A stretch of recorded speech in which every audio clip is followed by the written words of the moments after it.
Palestinian refugees in Lebanon have been living in a deteriorating reality over the past couple of years, and this fact is thanks to the Lebanese government issuing measures and laws that are simply detrimental to Palestinian refugees. For example, the Lebanese government constructed separation walls around Ain al-Hilwa and Mayyi camps, which negatively affected the social and economic life of Palestinians in these camps. Laws similar to this are constantly being made by the government, pushing Palestinians into a corner. In 2019, the Lebanese Minister of Labor carried out a plan called Plan to Combat Illegal Foreign Workers in Lebanon, which contradicted previous laws made by the Lebanese parliament in 2010. As a result, dozens of legal Palestinian workers were fired from their jobs. Tens of businesses owned by Palestinians were forced to close, and students who graduated university were prohibited from working. Palestinian camps are currently excluded from the Lebanese economy and society, since they are prevented from owning real estate and from working in more than 30 professions.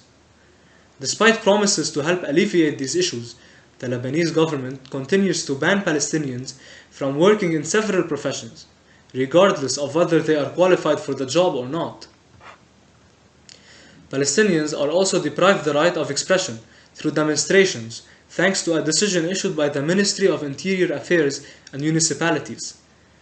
The decision states that organizers of demonstrations must be Lebanese, even though the discriminatory decisions are affecting Palestinians only.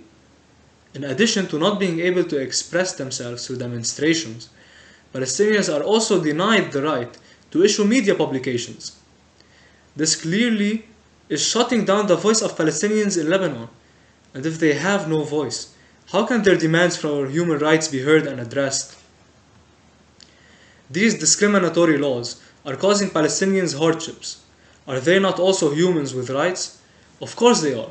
For this reason, we recommend altering these laws, starting with the law carried out by the Ministry of Interior Affairs and Municipalities to allow Palestinian refugees to lead their own protests peacefully and without restraint, a goal that the Palestinian Human Rights Organization is currently working on tirelessly.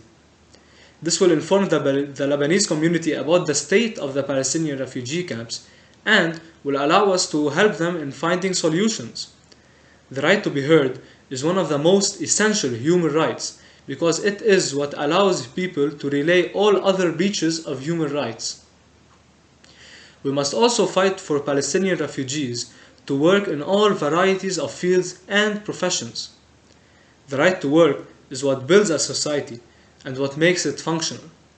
So if we block this right from Palestinians, we are not only trespassing on their rights, but also harming our own society.